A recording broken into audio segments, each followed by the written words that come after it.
Subscribe કરો ये है न्यूज़ इंडिया चैनल ने પછી YouTube એપ પર બેલ આઇકોનનું બટન દબાવો અને નિહાળો ये है news India channel. Audio Jungle। Banaskantha જિલ્લાના કાંકરેજના થરાદ હારીજ રોડ ઉપર આવેલા ખારિયા બનાસ નદીના કાંઠે બિરાજમાન શ્રી મેલડી માતાજીના મંદિરે રિક્ષા એસોસિએશન દ્વારા દ્વિતીય હવન યજ્ઞ શાસ્ત્રી કરશનભાઈ જોશી ખારિયાવાળા અને ચેતનભાઈ જોશી બાદરપુરાવાળાના મુખેથી મંત્રોચ્ચાર સાથે યજ્ઞ યોજાયો હતો અને રાત્રે સંતવાણી કાર્યક્રમ રાખવામાં આવ્યો હતો। આ પ્રસંગે માન આપીને પધારેલા Tharad police sub inspector RJ Chaudhary સાથે બીટ જમાદાર પ્રહલાદભાઈ પટેલનું ઢોલ નગારા સાથે ફૂલહાર સાલ ઓઢાડી સન્માનિત કરવામાં આવ્યા હતા। ગામના વરિષ્ઠ પત્રકાર ચેરસિંહ વાઘેલા અને કનુજી ઠાકોરનું ફૂલહાર સાલથી સન્માન કરાયું હતું। આ યજ્ઞનો મુખ્ય ઉદ્દેશ બનાસ નદીમાં અવારનવાર થતા અકસ્માતો જેવા અણબનાવો સામે રક્ષણ મળે તે માટે હવન યજ્ઞ યોજી ઘી જવ તલની આહુતિ આપવામાં આવી હતી। ત્યારબાદ માતાજીને ધજા ચડાવી પ્રસાદ ગ્રહણ કર્યો હતો। થરાદ પોલીસ ઇન્સ્પેક્ટર સીપી ચૌધરીના સચોટ માર્ગદર્શન અને સૂચના આધારે થરાદ પોલીસ સ્ટેશન આઈપીસી કલમ 380 457 મુજબના ગુનાનો મુદ્દામાલ સોનાના દાગીના અલગ અલગ કુલ 29.5 તોલાના કિંમત ₹5,90,000 તથા ચાંદીના દાગીના અલગ અલગ કુલ 310 ગ્રામ કિંમત ₹20,000 તેમજ રોકડ ₹4,000 મળી કુલ 6,14,000ની ઘરફોડ ચોરીના આરોપીઓ તથા મુદ્દામાલ બાબતે થરાદ પોલીસ સ્ટાફે ચોર પકડી પાડવા સક્રિય હોય અને ટેકનિકલ સર્વેલન્સ તથા સચોટ બાતમીના આધારે ચોરી બાબતે માહિતી એકત્રિત કરી ચોરી કરેલ આરોપીઓ તથા મુદ્દામાલ પકડી પાડી આરોપીઓના વિરુદ્ધમાં કાયદેસરની કાર્યવાહી થરાદ પોલીસ દ્વારા કરવામાં આવી છે। બનાસકાંઠાના થરાદ શહેર તેમજ આસપાસના વિસ્તારોમાં કડકડતી ઠંડીમાં તસ્કરોએ માથું ઉંચક્યું છે। ત્યારે શહેર નજીક આવેલા આદેશનગર સોસાયટીમાં ધોળા દિવસે તસ્કરોએ બંધ મકાનનું તાળું તોડીને તેમાંથી સોના દાગીના રોકડ રકમ મળી કુલ ₹3 લાખની મત્તાની ચોરી કરી ફરાર થયા હતા। જેમાં પ્રાપ્ત માહિતી મુજબ થરાદના આદેશનગર વિસ્તારમાં રહેતા પ્રવીણભાઈ પટેલે મીડિયા સાથેની વાતચીતમાં જણાવ્યું હતું કે હું કામ અર્થે દુકાન પર ગયો હતો અને તેમના પત્ની શિક્ષિકા હોવાથી જોબ પર ગયા હતા તેમજ ઘરે કોઈ ના હોય ચોરોએ તેનો લાભ ઉઠાવી અંદાજે 3 લાખના દાગીનાની ચોરી થઈ હોવાનું જણાવ્યું હતું। જો કે થરાદ વિસ્તારમાં 2 દિવસમાં 3 જગ્યાએ ચોરીને અંજામ અપાયો છે ત્યારે હજી તો જૂની આરટીઓ નજીક ચોરી થવાની ગણતરીના કલાકો નથી થયા ત્યારે વધુ એક ચોરી થતા થરાદની જનતામાં ફફડાટ વ્યાપ્યો છે। ત્યારે સોસાયટીના રહીશો સહિત થરાદની જનતા પોલીસ પેટ્રોલિંગ પર અનેક સવાલો ઉઠાવી રહી છે। ત્યારે હાલ તો થરાદ પોલીસ દ્વારા અરજી લઈને તપાસ હાથ ધરવામાં આવી રહી છે। વધુમાં બંધ રહેલા મકાનમાંથી ચોરી થતા પોલીસ સમક્ષ અનેક પ્રશ્નો ઉપસ્થિત થયા છે જેમાં જાણભેદોની સંડોવણી છે કે કેમ તેની પણ થરાદ પોલીસ હાલ તપાસ કરી રહી છે। આદેશનગર સોસાયટી થરાદ, હું પ્રવીણભાઈ પટેલ છેલ્લા 10 વર્ષથી આ સોસાયટીમાં ભાડવત તરીકે આ મકાનમાં રહું છું અને મારા ઘરેથી એ શિવનગરમાં પ્રાથમિક શાળામાં સર્વિસ કરે છે। હું વૃંદાવન જ્વેલર્સમાં હું સર્વિસ કરું છું। 11 વાગે હું એમને મૂકીને હું જ્વેલરમાં નોકરી સર્વિસ માટે જાઉં છું અને વળતો એને હું મૂકી અને 5 વાગે અહીંયા આવું છું વળતો તે હું 5:15 અહીંયા આવ્યો ત્યારે મકાનનું તાળું તૂટેલું હતું અને 3.5 તોલે જેવા દાગીના એટલે અંદાજે 4 લાખ જેવી રકમ થાય એટલા દાગીનાની ચોરી થઈ છે। તો ધોળા દિવસે જો આ રીતના જો ચોરી થતી હોય તો મારે શું કરવું? આ બાબતે પોલીસ સત્વરે કાર્યવાહી કરે અને પગલાં લે। અને અગાઉ પણ આ રીતના આ લાઈનમાં અમારી સોસાયટીમાં ચોરી થયેલી એ ધોળા દિવસે 1:30 વાગે ચોરી થયેલી। તો આ બાબતે મારે ક્યાં જવું સોસાયટીમાં ચોરીને? તો આમાં બાબતે પોલીસ સત્વરે કાર્યવાહી કરે અને પગલો લે। આદેશનગર સોસાયટી હાઈવે 4 રસ્તા, હું ડૉક્ટર હિમાંશુ મેવાડા ગઢવી હોસ્પિટલમાં સર્વિસ કરું છું। આજે અમારી સોસાયટીમાં મારા બાજુમાં જે ભાડુઆત રહે છે એમના ઘરમાં ધોળા દિવસે લગભગ પોતે 12:30 પછી ગયેલા બહાર જોબ ઉપર અને સાંજે ઘરે આવીને જોવે છે તો એમાં ચોરી થયેલી હોય છે એમના ઘરે। 3-3.5 જેવું તોલું એવું કહે છે ગયું છે અંદરથી। હવે અમારો એક પ્રશ્ન છે કે ભાઈ જો ધોળા દિવસે જ આવી ચોરીઓ થાય તો પછી ખરેખર સામાન્ય નાગરિક પોતાના ઘરે કઈ રીતે સુખી રહી શકે? અગાઉ પણ 7 મહિના પહેલાં આ જ આદેશનગર સોસાયટીમાં આ જ લાઇનમાં ચોરી થયેલી હતી। હજી સુધી એનું કોઈ નિરાકરણ પણ નથી આવ્યું। તો અમારી ખાસ નમ્ર વિનંતી છે પોલીસ ડિપાર્ટમેન્ટને કે ખરેખર સત્વરે પગલાં લે, ચોરને પકડે અને કડકમાં કડક કાર્યવાહી કરે, જેથી બીજી વાર એ વિચાર કરે. કારણ કે ઘડીકમાં ધોળા દિવસે ચોરી કરે તો રાતનું તો હવે શું વિચારવું, રાત્રે પણ ચોરી, ધોળા દિવસે ગમે ત્યારે ચોરી કરીને જતા રહે છે. તો આ બાબતે ખરેખર સક્રિય થાય અને વ્યવસ્થિત પગલાં લે, જેથી પોલીસ પ્રશાસન આ ચોરને પકડે એવી અમારી અને લોક માંગ ઉઠી છે. થરાદમાં દિવસે દિવસે ચોરીઓનું પ્રમાણ પણ વધતું જાય છે અને બધા લોકો પરેશાન થતા જાય છે. તો ખાસ નમ્ર વિનંતી છે સોસાયટી વતી, થરાદ વતી કે ભાઈ તમે કમસે કમ ચોરને ઝડપથી પકડો અને યોગ્ય કાર્યવાહી કરો, એના માટે કડક પગલાં લો. બનાસકાંઠા જિલ્લો ગુજરાતનો સરહદી જિલ્લા તરીકે ઓળખ ધરાવે છે. આ જિલ્લામાં 14 તાલુકા આવેલા છે. બનાસકાંઠા જિલ્લો દાંતા તાલુકાથી શરૂ થઈને વાવ સુઈગામ સુધી પથરાયેલો છે. ત્યારે દાંતા તાલુકો ગુજરાતનો સૌથી પછાત તાલુકા તરીકેની ઓળખ પણ ધરાવે છે. દાંતા તાલુકામાં 180 કરતાં વધુ નાના મોટા ગામો આવેલા છે. આ વિસ્તારમાં સૌથી વધુ આદિવાસી સમાજ વસવાટ કરે છે. ત્યારે દાંતા તાલુકામાં અમુક યોજનાઓ, અમુક લાભો જનતા સુધી પહોંચતા જ નથી. ત્યારે અનાજ ગોડાઉનથી લઈને અનાજ માફિયાઓ ગરીબોનો પુરવઠો બારોબાર વેચતા હોવાની અનેક ફરિયાદો સામે આવતી હતી. ત્યારે બનાસકાંઠા જિલ્લા પુરવઠા અધિકારી રેડ યથાવત છે. ત્યારે ફરી એકવાર દાંતા તાલુકાના અનાજ ગોડાઉનમાં રેડ જોવા મળી હતી. અનાજ માફિયાઓમાં સન્નાટો છવાઈ જવા પામ્યો હતો.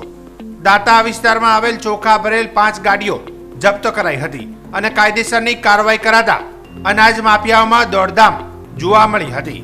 જેમાં પ્રાપ્ત માહિતી મુજબ અંદાજિત 30 ટનથી વધુ ચોખાનો માલ સીઝ કરાયો હતો. આ માલ ગાંધીધામ પહોંચે તે પહેલા બાતમીના આધારે પુરવઠા અધિકારીએ રેડ કરી કાયદેસરની કાર્યવાહી હાથ ધરી હતી. દાંતાના વારિસ પઠાણ નામના ઈસમનો માલ હોવાનો પ્રાથમિક અનુમાન જાણવા મળી રહ્યું છે. થોડા માસ અગાઉ પણ આ ઈસમ પાસેથી ગોડાઉનમાંથી ઘઉં ચોખાનો માલ ઝડપાયો હતો. જિલ્લા પુરવઠા કે ચૌધરીની ટીમે કાર્યવાહી હાથ ધરી હતી.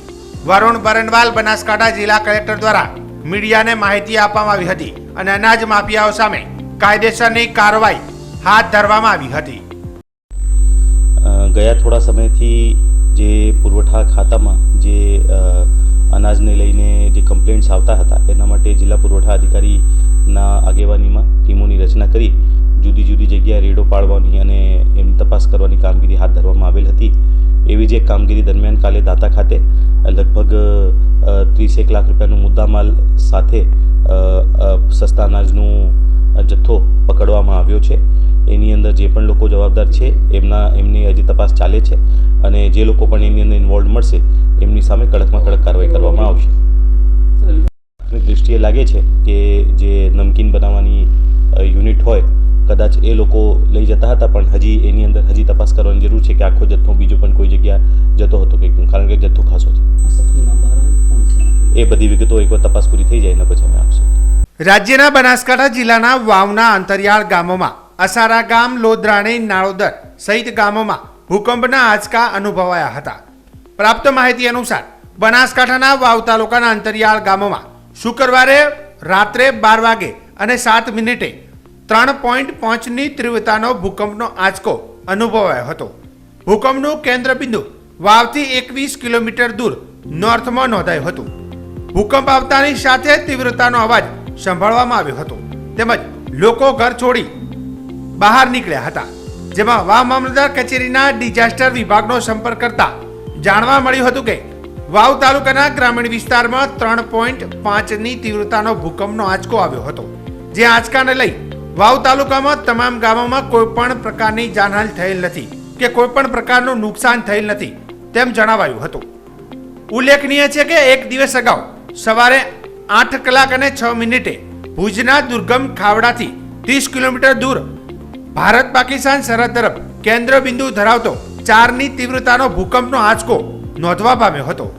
જોકે અલબત્ત જાણકારોના મતે ઓછી અને મધ્યમ કક્ષાના આંચકા એકંદરે મોટા ભૂકંપને ટાળવાનું કામ કરે છે, જેના દ્વારા પેટાળમાં જમા થતી ઉર્જા ઉપાર્જિત થઈ જાય છે.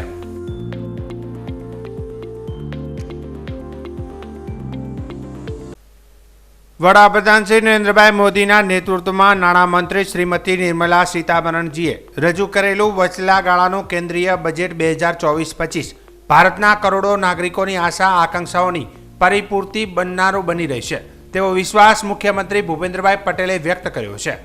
લોકસભામાં રજૂ થયેલું આ વચલાગાળા બજેટ સમાજના દરેક વર્ગના લોકોની જરૂરિયાતને ખ્યાલ રાખનારો આ સર્વસમાવેશી સ્પર્શી બજેટ વડાપ્રધાન શ્રી વિકસિત ભારત 2047ના વિઝનને સાકાર કરવાની પ્રતિબદ્ધતાને નવો વેગ અને ઉર્જા આપનારું છે તેમ તેમણે જણાવ્યું હતું. મુખ્યમંત્રીશ્રીએ કેન્દ્રીય બજેટને આવકારતા પોતાની પ્રતિક્રિયા આપતા જણાવ્યું હતું કે આ બજેટમાં જાહેર કરાયેલ રૂરલ હાઉસિંગ 2 કરોડ નવા ઘરનું નિર્માણ કરવાનો લક્ષ્યાંક આવકારદાયક છે. એટલું જ નહીં, સોલર રૂફટોપની નવી યોજનાથી 1 કરોડ કુટુંબને આવરી લેવાની યોજનાથી ગુજરાત જેવા રાજ્યને ખૂબ જ ફાયદો થશે તેમ ઉમેર્યું હતું. મુખ્યમંત્રીએ વધુમાં જણાવ્યું હતું કે આ બજેટ સમાજના 4 પાયાની નારી શક્તિ, યુવા શક્તિ, ખેડૂત અને ગરીબ વર્ગના સર્વાંગી વિકાસને વાચા આપતું જનહિતકારી બજેટ છે. આશા વર્કર, આંગણવાડી વર્કરને આયુષ્માન ભારતની યોજનાઓમાં આવરી લેવાથી આ વર્ગના લોકોમાં ખૂબ જ આનંદની લાગણી જોવા મળે છે તેમ જણાવ્યું હતું. વડાપ્રધાન શ્રી નરેન્દ્રભાઈ મોદીના માર્ગદર્શનમાં ભારતમાં વર્લ્ડ ક્લાસ ઇન્ફ્રાસ્ટ્રક્ચર નિર્માણનો નવો યુગ શરૂ થયો છે. ત્યારે આ ક્ષેત્રમાં નાણાકીય ફાળવણી વધારી ₹11.11 લાખ કરોડ કરવાથી આંતરમાળખીય સુવિધાઓના નિર્માણમાં તેજી આવશે તેવો વિશ્વાસ મુખ્યમંત્રીએ દર્શાવ્યો હતો. મુખ્યમંત્રી ભૂપેન્દ્રભાઈ પટેલે કહ્યું હતું કે ગિફ્ટ સિટીમાં મળતા કેટલાક ટેક્સ બેનિફિટની મુદત લંબાવવા માટેનો નાણામંત્રીએ કરેલો નિર્ણય આવકારદાયક છે. વડાપ્રધાનશ્રી નેતૃત્વમાં દેશના અમૃતકાળને કર્તવ્યકાળ બનાવી ભારતને વિકસિત રાષ્ટ્ર બનાવવાના પથ પર અગ્રેસર કરતું આ પ્રગતિશીલ બજેટ આપવા માટે મુખ્યમંત્રીશ્રીએ વડાપ્રધાનશ્રી, નાણામંત્રીશ્રી અને કેન્દ્ર સરકારને હાર્દિક અભિનંદન પાઠવ્યા હતા. માન્ય પ્રધાનમંત્રી શ્રી નરેન્દ્રભાઈ મોદીના નેતૃત્વમાં નાણામંત્રી શ્રી નિર્મલા સીતારામનજીએ રજૂ કરેલ વચગાળાનું કેન્દ્રીય બજેટ 2024-25 ભારતના કરોડો નાગરિકની આશા આકાંક્ષાઓની પરિપૂર્તિ બનાવનારું બની રહેશે. સમાજના દરેક વર્ગના લોકોની જરૂરિયાતનો ખ્યાલ રાખનારું આ સર્વસમાવેશી, સર્વસ્પર્શી બજેટ માન્ય પ્રધાનમંત્રીશ્રીના વિકસિત ભારત એટ 2047ના વિઝનને સાકાર કરવાની પ્રતિબદ્ધતાને નવો વેગ અને ઉર્જા આપનારું છે. આ બજેટમાં જાહેર કરેલ રૂરલ હાઉસિંગમાં 2 કરોડ નવા ઘરનું નિર્માણ કરવાનો લક્ષ્યાંક આવકારદાયક છે. સોલર રૂફટોપની નવી યોજનાથી 1 કરોડ કુટુંબને આવરી લેવાની યોજનાથી ગુજરાત જેવા રાજ્યને ખૂબ ફાયદો થશે. આશા વર્કર, આંગણવાડી વર્કરને આયુષ્યમાન ભારતની યોજનામાં આવરી લેવાથી આ વર્ગના લોકોમાં ખૂબ જ આનંદની લાગણી જોવા મળે છે. માન્ય પ્રધાનમંત્રીશ્રીના માર્ગદર્શનમાં ભારતમાં વર્લ્ડ ક્લાસ ઇન્ફ્રાસ્ટ્રક્ચર નિર્માણનો નવો યુગ શરૂ થયો છે. ત્યારે આ ક્ષેત્રમાં નાણાકીય ફાળવણી વધારીને 11.11 લાખ કરોડ કરવાથી આંતરમાળખાકીય સુવિધાના નિર્માણમાં તેજી આવશે. ગિફ્ટ સિટીમાં મળતા કેટલાક ટેક્સ બેનિફિટની મુદત લંબાવવા માટેનો નાણામંત્રીના નિર્ણય કરેલ છે તેને હું આવકારું છું. અમૃતકાળને કર્તવ્યકાળ બનાવી ભારતને વિકસિત રાષ્ટ્ર બનાવવાના પથ પર અગ્રેસર કરતું આ પ્રગતિશીલ બજેટ આપવા બદલ માન્ય પ્રધાનમંત્રીશ્રી, માન્ય નાણામંત્રીશ્રી અને કેન્દ્ર સરકારને હાર્દિક અભિનંદન પાઠવું છું. સબસ્ક્રાઇબ કરો એ હાઈ ન્યૂઝ ઇન્ડિયા ચેનલ ને પછી યુટ્યુબ એપ પર બેલ આઇકોન નું બટન દબાવો અને નિહાળો એ હાઈ ન્યૂઝ ઇન્ડિયા ચેનલ.